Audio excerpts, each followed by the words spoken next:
নমস্কার, আমার নাম নবনীতা ভট্টাচার্য আর আপনারা দেখছেন আমার চ্যানেল বক্রমবাজ। প্রতিবারের মতন আমি আজও চলে এসেছি নির্দিষ্ট একটি বিষয় নিয়ে। ইল্লিগাল কনস্ট্রাকশন, অবৈধ নির্মাণ। আমাদের ভারতবর্ষে এটার নিয়ে একটি আইন আছে। ইল্লিগাল কনস্ট্রাকশন শব্দটা উচ্চে যখন বোঝা যাচ্ছে যে যা অবৈধ নির্মাণ সেগুলো আর বিরুদ্ধে কিছু আইন আমাদের ভারতবর্ষের রয়েছে, ভারতবর্ষের মানুষের জন্য করা রয়েছে। এবং সেক্ষেত্রে সেগুলো কি আছে না, যে এই যে কোথাও যদি মনে হয় যে কোনো কনস্ট্রাকশন, কোনো নির্মাণ অবৈধ নির্মাণ হয়েছে, তাহলে সেই অবৈধ নির্মাণের ক্ষেত্রে যখন যাকে যে নির্দিষ্ট ব্যক্তিকে সেই নির্মাণের মানে মেন উদ্যোক্তা বলে মনে হচ্ছে, তাকে একটা নোটিশ পাঠাতে হবে।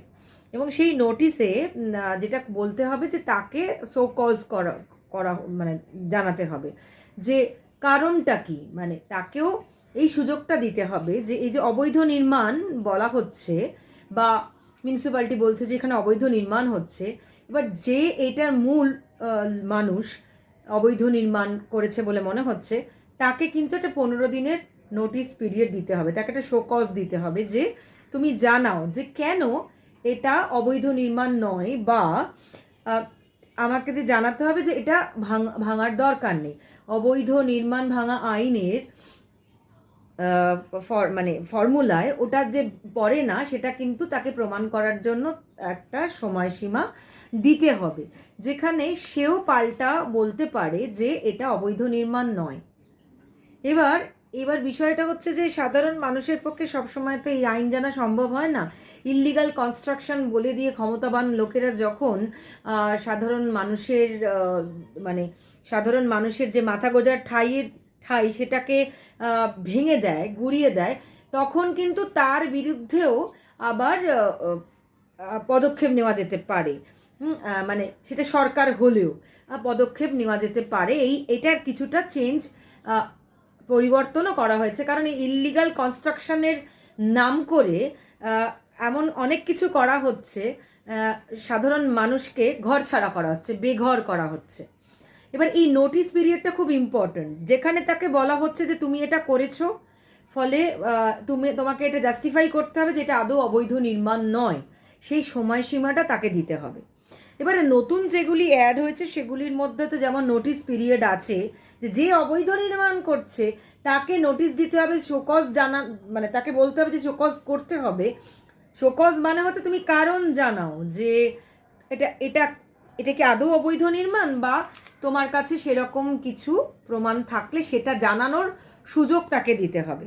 শুধু তাই নয়, ভিডিও রেকর্ডিং সেই জায়গাটার, পাবলিক ডিসপ্লে, অ্যাকচুয়ালি কী ঘটনা ঘটছে, এগুলো মানে একদম মানে ঘটনার মধ্যে যদি ওপেননেস থাকে, তাহলে কোনো ইল্লিগাল জিনিসকেও মানে কোনো ইল্লিগাল ঘটনা যদি ঘটে থাকে, তাহলে সেটাকেও লিগাল ওয়েতে জাস্টিফাই করার একটা জায়গা থাকছে যে এটা একটা ইল্লিগাল কনস্ট্রাকশন, তাই এর বিরুদ্ধে দাঁড়ানো হচ্ছে। কিন্তু যদি প্রপার মানে ওপেননেস না থাকে কোনো জিনিসের, যেখানে সমস্ত লুকিয়ে করা হচ্ছে বা জানানো হচ্ছে না, এবার জানানো হচ্ছে না যখন, তখন না জানিয়ে করে দেওয়ার মধ্যে একটা অন্য ইস্যু কাজ করেছে অনেক ক্ষেত্রে। কিন্তু আর একটাও মাথায় রাখতে হবে যে ধরুন এখানে কতগুলো জিনিস মাথায় রাখতে হবে, যে যেটা ধরুন অলরেডি যেটা ধরুন আনঅথরাইজড কোনো একটা জিনিস, সেই আনঅথরাইজড কিন্তু জিনিসের উপর এই ল খাটবে না।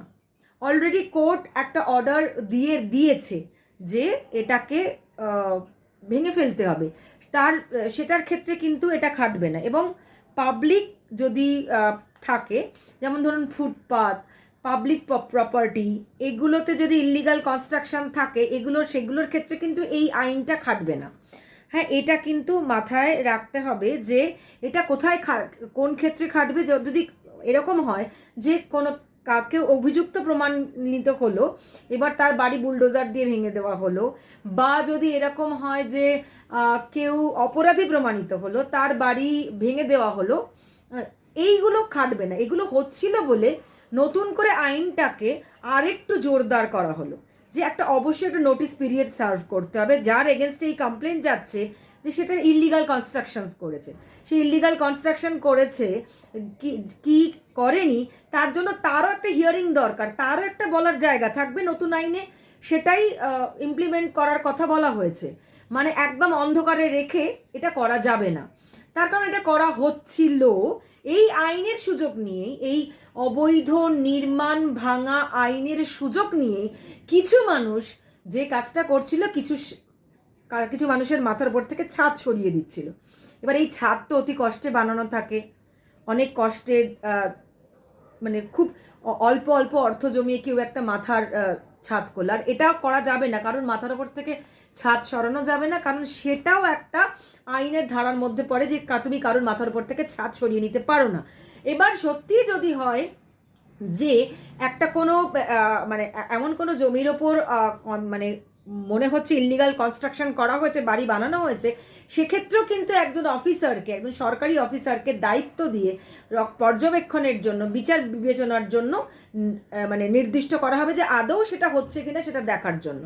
ফলে এই লটার সুযোগ নিয়ে, অবৈধ নির্মাণ আইনের সুযোগ নিয়ে বিভিন্ন পলিটিক্যাল পার্টি যেটা করছিল যে কিছু মানুষের ঘর ভেঙে দেওয়ার একটা টেন্ডেন্সি তৈরি হচ্ছিল, সেটার বিরুদ্ধে দাঁড়িয়ে এই আইনটাকে আরও শক্তপোক্ত করা হলো। শুধু তাই নয়, যার বিরুদ্ধে অভিযোগ তাকেও সুযোগ দেওয়া হচ্ছে যে সে এসে তার কথাটা রাখুক, এবং সেটা শুধু গোপনে নয়, তা এই যাবতীয় যে নিয়ম, যাবতীয় যে নোটিশ পাঠানো হচ্ছে, যাবতীয় যা মানে মুভমেন্ট করা হবে তা পাবলিকভাবে, মানে তার ডিজিটালি ডকুমেন্টেশন থাকবে, সেগুলো পাবলিক যাতে দেখতে পায় সেরকমভাবে ডিসপ্লে করা থাকবে। আসলে এই আইনটার মধ্যে একটা স্বচ্ছতা আনা হচ্ছে, কিন্তু এটাও মাথায় রাখতে হবে যেরকম ফুটপাথ বা ধরুন কোনো পাবলিক জায়গা, প্রপার্টি, সেগুলোর কিন্তু এই আইনের আওতায় পড়বে না। আবার এরকমও নয়, এটাও করা যাবে না যে কোনো ব্যক্তি অভিযুক্ত, তার বাড়িটা ভেঙে দেওয়া হলো সে অভিযুক্ত বলে, কেউ অপরাধী প্রমাণ হলো বলে তার বাড়ি ভেঙে দেওয়া হলো, মানে কোনো একজন মানুষের জন্য তার বাড়ি ভেঙে দেওয়া, এটা তো বোঝাই যায় যে কোনো একটা ব্যক্তিগত গ্রিভেন্স থেকে হচ্ছে, কোনো একটা রাজনৈতিক গ্রিভেন্স থেকে হচ্ছে, এটা করা যাবে না।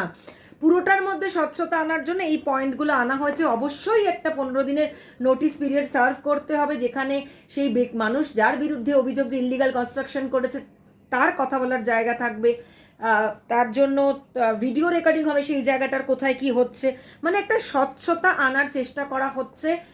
স্বচ্ছ ছিলই, আরও পরিষ্কার করা হচ্ছে যাতে যার বিরুদ্ধে অভিযোগ করা হচ্ছে এবং যারা অভিযোগ করছে তাদের উভয়ের মধ্যে একটা যেটা কথোপকথন থাকবে, পাবলিক জানতে পারবে। তবে কোনোভাবেই অভিযুক্ত বা অপরাধী প্রমাণ হয়েছে এমন মানুষের বাড়ি ভাঙা যাবে না, তার ইলিগাল কনস্ট্রাকশন বলে তার বাড়ি ভাঙা যাবে না, তার অবৈধ নির্মাণ বলে তাকে এই আইনে আর হ্যারাস করা যাবে না। নমস্কার, ভালো থাকবেন, আবার দেখা হবে।